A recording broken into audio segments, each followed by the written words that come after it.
Bonjour Yannick, bienvenue dans l'interview du mois donc sur le thème de la réglementation. Pouvez-vous vous présenter? Oui, bonjour Hélène. Je me nomme Yannick Lemoigne. Je suis directeur de projet normalisation et marquage CE au sein de la direction technique du CSTB. Très bien. Alors, pouvez-vous nous expliquer ce que c'est que la réglementation ainsi que ses objectifs?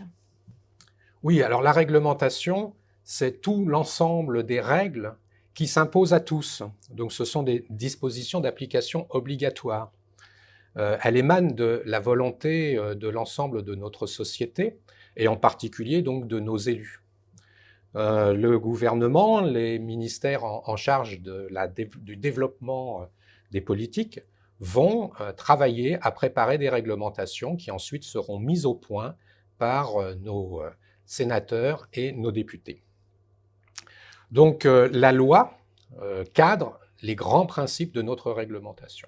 Ces grands principes sont ensuite indiqués dans des décrets qui, eux, vont préciser les modalités pratiques. Et puis ensuite, des arrêtés pourront communiquer les détails pratiques sur l'art et la manière de mettre en œuvre cette réglementation. Attention, il ne faut pas oublier les niveaux de réglementation également qui sont locales, qui sont importantes, notamment sur des sujets tels que l'urbanisme ou l'environnement ou la santé, et dont l'objectif est bien de traiter au plus près des risques les règles et dispositions d'application obligatoire pour tous. Une réglementation, elle va pouvoir, dans certains cas, s'appuyer sur des règles techniques. Ces règles techniques sont précisées, par exemple, dans des normes, et on parlera alors soit de normes d'application obligatoire, soit de normes de présomption de la conformité. Mais dans tous les cas, je souhaite insister, la normalisation, c'est des dispositions qui sont avant tout d'application volontaire, qui sont donc au choix du libre arbitrage des parties. Ensuite, souvent on entend parler de code quand on parle de réglementation, et donc un code, c'est un texte qui regroupe les grandes dispositions réglementaires d'un domaine. Je pense par exemple dans notre domaine au code de la construction et de l'habitation, au code de la commande publique, au code de la consommation. Voilà, tout un ensemble de codes qui regroupent nos dispositions réglementaires. Alors, les objectifs principaux, quels sont-ils? Pour moi, vraiment pour faire simple, l'objectif principal, c'est avant tout un objectif de sécurité dans notre domaine. Sécurité au sens très large. Ça peut être aussi bien la santé, vous voyez, l'environnement. Voilà, c'est cette logique de sécurité. Et le but, c'est de protéger tous nos citoyens par rapport à des événements ou des risques qui sont susceptibles, d'engendrer des dommages face à des dommages prévisibles. La réglementation, elle a différentes origines, notamment donc au niveau français, mais également au niveau européen en ce qui nous concerne. D'où ma question suivante. Donc, on peut noter des évolutions importantes de la réglementation qui interviennent régulièrement ces dernières années en France ainsi qu'en Europe.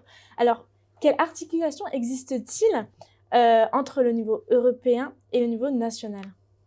Oui, alors, la réglementation européenne, elle prévaut. Ça, c'est important d'avoir cette règle à l'esprit sur les réglementations nationales. Donc, quand une réglementation européenne est adoptée, les États doivent ajuster leur droit national aux dispositions européennes qui ont été adoptées. Le but, c'est de prévenir qu'il y ait des conflits entre des dispositions qui seraient prises au niveau national et au niveau européen. Petite parenthèse, donc le cadre principal de la réglementation européenne, ce sont donc ce qu'on appelle des règlements. Mais souvent, les gens entendent parler de directives et il y a une petite confusion. Alors, je vais préciser qu'une directive n'est pas un élément de réglementation européen en tant que tel. Pour pouvoir devenir un élément de droit, il faut que la directive soit transposée dans le droit national. Et donc, en général, en France, ça se fait au moyen d'un décret qui permet donc voilà, d'amener les dispositions qui sont inscrites dans la directive européenne, de les inscrire dans le droit national français. Alors, quelle dynamique entre les deux? Je crois que c'est un jeu d'entraînement réciproque. Je le redis, hein, la réglementation européenne, elle prévaut sur toutes les réglementations nationales, donc elle s'applique à tous les citoyens européens. Et donc, après, eh bien, un État membre peut, lui, par contre, avoir des dispositions de droit qui soient plus avancées que celles qui existent au niveau européen. Par exemple, en France, nous avons des dispositions environnementales eh bien, qui sont en avance ou plus avancées que les dispositions qui existent au niveau du droit européen, voilà, notamment dans notre domaine de la construction. Alors, où peut-on trouver toutes ces informations utiles? Oui, alors toutes ces informations sont librement accessibles sur Internet. Hein, on dit que le droit ne doit pas être... Voilà, tout le monde doit connaître le droit et donc tout le monde doit pouvoir y avoir accès. Donc il y a deux principaux sites au niveau européen, le site Eurolex, et au niveau français, le site Légifrance. Mais ensuite, eh bien, il y a des communications sur différents sites. Je pense notamment aux sites ministériels. Bon, dans les différents domaines, chaque ministère communiquera autour du droit concernant son secteur, mais aussi des institutions. Et après, nous avons eh bien, différents fournisseurs d'informations qui également permettent de donner l'information sur les axes, les textes de droit qui existent aussi bien au niveau français, européen, voire international. Alors, quels sont les risques de ne pas respecter la réglementation? Oui, alors avant tout, il faut rappeler que le droit doit être respecté par tous. Nul ne doit l'ignorer. Bon, alors c'est pas toujours simple de tout connaître, mais il faut respecter les règles de droit, avant tout. Par contre, eh bien, en cas de non-respect d'une disposition réglementaire, eh bien, la personne ou l'organisation verra sa responsabilité engagée et elle s'expose à des sanctions pénales. Sanctions pénales qui peuvent être une amende, éventuellement, qui peuvent aller jusqu'à de l'incarcération. Voilà. Alors, dans notre domaine, il y a également la possibilité de se voir imposer une remise en conformité, ce qui est quand même peut-être plus facile à mettre en œuvre. À noter que certaines réglementations précisent clairement dans leur texte eh bien, quelles sont les sanctions qu'encourt une personne ou une organisation qui ne respecterait pas les dispositions de la dite réglementation. Très bien. Alors, comment le CSTB accompagne les pouvoirs publics dans l'élaboration de la réglementation? Alors, le CSTB est une entreprise à caractère industriel et commercial au service de ses clients et de l'intérêt général. Donc, le CSTB réalise des actions de recherche, des actions d'évaluation, des études, des travaux d'ordre scientifique et technique, et l'ensemble de ces résultats vont permettre d'alimenter les réglementations. Ensuite, les experts du CSTB peuvent aussi participer à des travaux en accompagnement eh bien, des autorités, qu'elles soient françaises dans les différents services ministériels ou européennes dans les différentes entités de la Commission européenne. Il faut rappeler qu'une réglementation, en général, c'est un travail assez long, assez fastidieux, dans lequel l'ensemble des parties intéressées est impliqué. Donc, il n'y a pas que le CSTB, bien entendu, il y a de très nombreux acteurs qui sont mobilisés et qui vont contribuer à la réalisation de la réglementation.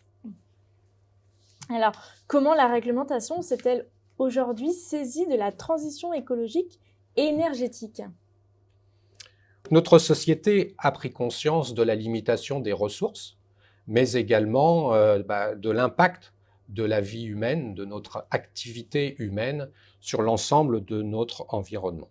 Donc notre société pousse à la protection de l'intérêt de tous, et y compris des générations futures. Donc l'ensemble des acteurs, dont le CSTB, eh bien, contribuent au développement des connaissances scientifiques et techniques, et ces dispositions eh bien, vont par derrière servir à alimenter des réglementations. Donc, quelques exemples récents, il y a eu la mise en place des fiches de déclaration environnementale, il y a de ça déjà quelques années. Plus récemment, le label E+, C-, qui a permis de porter des expérimentations et sur la base des retours d'expérience, eh bien, de développer des éléments de réglementation tels que par exemple la RE 2020 qui vient d'être adoptée récemment et qui est en cours de mise en œuvre. D'autres thématiques ont-elles émergé dans la réglementation ces dernières années? Oui, alors c'est un sujet, comme je le disais, d'évolution qui accompagne notre connaissance, et je pense que c'est intéressant de regarder peut-être un petit peu dans le rétroviseur. La réglementation, elle progresse avec notre société, avec ses enjeux et avec notre connaissance scientifique et technique. Donc, après-guerre, il y avait un grand besoin de reconstruction. Et là, on s'est plutôt centré sur la solidité des bâtiments, la sécurité des bâtiments, mais aussi, et ça c'est important, il faut l'avoir à l'esprit, la salubrité, l'eau, les sanitaires, vous voyez, même le vide ordure à l'époque. Voilà, tout cela a été intégré dans nos bâtiments après-guerre. Dans les années 70, on a fait face à la crise énergétique. Donc, comme je le disais juste avant, il y a une introduction de réglementation, notamment dans le domaine donc, thermique, l'isolation et la ventilation. Ensuite, dans les années 90-2000, on a vu émerger les problématiques de santé, notamment l'amiante, les composés cancérigènes, mutagènes, toxiques pour la reproduction, les émissions des composés organovolatiles, vous voyez, on s'est préoccupé de la santé. Et puis donc, maintenant, c'est l'environnement qui est notre préoccupation depuis plusieurs années, avec le changement climatique auquel il faut faire face, le besoin donc de résilience de notre société et de ses infrastructures dans ce contexte, et également donc l'usage de l'eau. Donc quelques exemples un petit peu concrets, récents au niveau européen. Donc là, l'Europe travaille à réviser le règlement produit de construction, mais donc en y intégrant toute la dimension environnementale de manière encore plus prégnante que ça n'avait pu être jusqu'à présent. L'Europe retravaille sur le sujet de l'amiante, qui reste un sujet important, sur les performances des bâtiments, donc plein de sujets qui nous concernent. En France, bien, nous avons le sujet paracyclonique, après les événements catastrophiques de ces dernières années. L'usage de l'eau également est un sujet qui est important dans notre changement actuel au niveau climatique. Très bien. Alors, du coup, je présume qu'à travers cette question, vous avez également répondu à la question suivante qui était de nouveaux travaux sont-ils en cours actuellement? Oui, tout à fait. Je les ai intégrés ensemble. Ouais, merci. Merci beaucoup, Yannick. Pour plus de contenu, n'hésitez pas à vous abonner à la chaîne YouTube CSTB Formation. Merci.